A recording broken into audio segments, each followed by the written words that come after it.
guys, Dan Stewart from arcticnova.org, and I'm here with Craig Wizzo Fletcher, head of Multiplay, who have been running I42.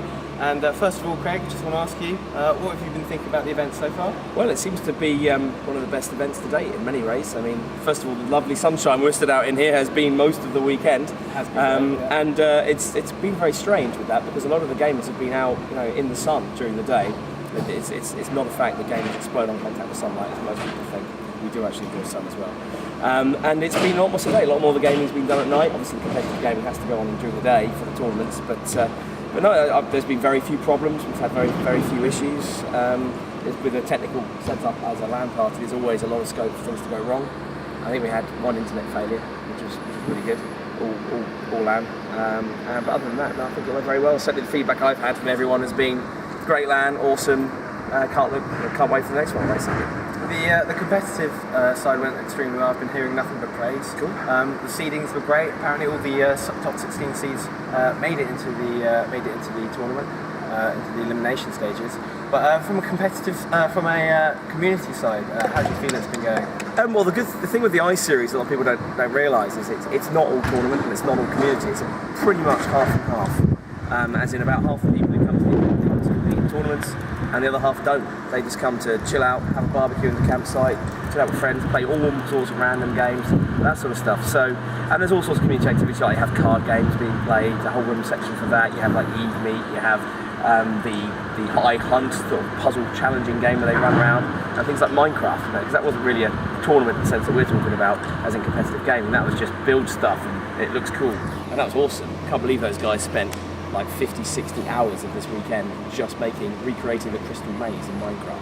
It's a great game of creativity, isn't it? Absolutely. Yeah. So I mean, it's big about community. We try and do a lot more about that as well, in terms of supporting it with events and other side things. You've got the LAN war and all these other crazy stuff that goes on the forums as well. But a lot of that just runs itself. It's stuff the community brings to us, really. And so I just want to touch on the Newbury. Yeah. You guys went to Stoneleigh. Yeah. And you came back to Newbury. Yep.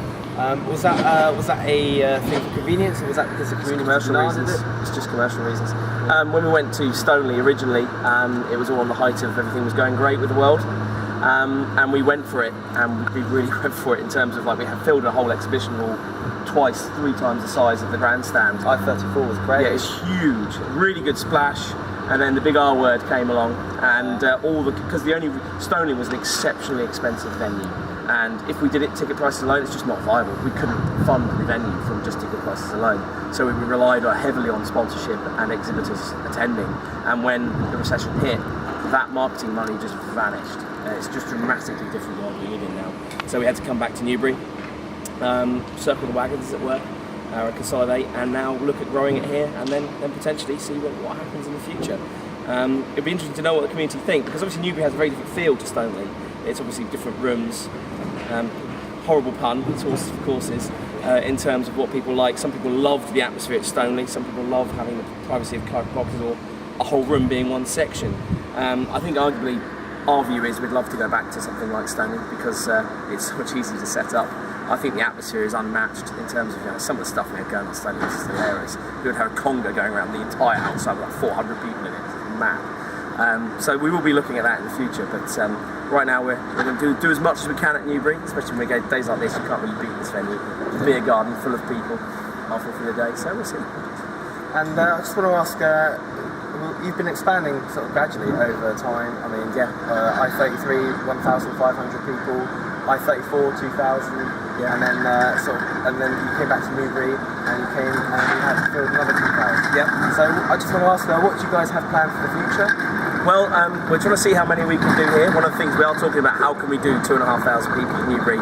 It might well be where you're stood right now turns into one humongous marquee. We'll see about that. There you go, you're the first one to know about that. So that might well happen here, because there's loads of land at Newbury. There's just not enough buildings. You have to put them up yourself, and that's horrendously expensive, but nowhere near as expensive as hiring Stoneleigh. But we'll see what can happen. I mean, we're also looking at other venues potentially for the future. We're very happy at Newbury. We love Newbury to bits. It's been our home for over a decade.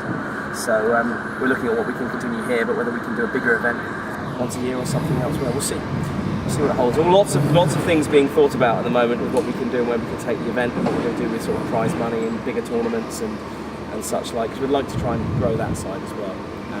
Indeed, because that's something we do get a fair bit of stick about. Is 90 times 2,000 equals long profit, as we always see on the community boards, when people don't realise that the average price people actually pay is about 70 quid. I mean, believe it or not, I was actually one of those people, and I was very vocal about it, if you might remember.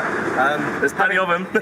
Having stayed behind the I41, I actually got to see the amount of effort and the scale of effort that went through it. I mean, we touched on the effort earlier. So, you know, how long does it take to prepare an event like this? Well, when you do events like this professionally, and it goes from being a hobby like it was when I first started, you're doing it in your spare time and stuff like that. When it goes to actually running it professionally, you're dealing with commercial companies, you're trying to set it up, it has to be full time. You can't really run that part time, otherwise you run the risk of screwing it up. So we have like 3 or 4 full-time staff that do nothing but events, either sales, either administration, either manning phones, whatever. So those are going to be paid, obviously. And there's the investment in the equipment. I mean, what people don't realise is probably over the years we've probably invested £500,000 worth of pounds in equipment to run this event. So if you wanted to start another one of these, that's a big check to write to stump up all the kit to run the event. Yeah, this is the thing, the amount of time it takes to set up, preparation is months. It all seems to all happen though in the last couple of weeks before the event.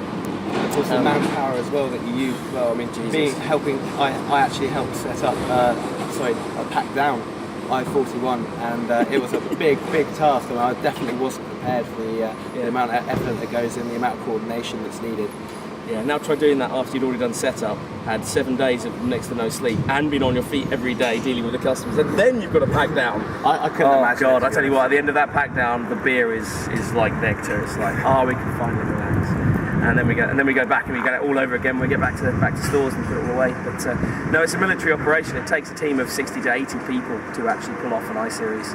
And it's hard work. But after them so many years, we've got it down to a bit of a fine art. But it's all good fun. And come to the end now. Is there anyone you want to particularly shout out to? No, as always, thanks to all the sponsors. The biggest one for us is Demon, having provided us with the 1 gigabit line, because without that, in this day and age, you struggle to run large-scale LANs, mostly because of Steam. I mean, we do like a solid 200-300 megabits of Steam constantly throughout the event, even though we have a local content server as well. So Demon have been instrumental in helping us keep the LANs going, and with a pushing 1 gig line, we don't think we can survive in 100 meg anymore. And other than that, all the sponsors and exhibitors, and most importantly, the guys who've turned up and enjoyed themselves, because after all, without them there wouldn't be an event. Well, thank you very much for joining us. I've enjoyed myself here, I've had a great time, and thank you very much, and good luck in your future events. Absolutely. Cheers. Thanks a lot. Thank you.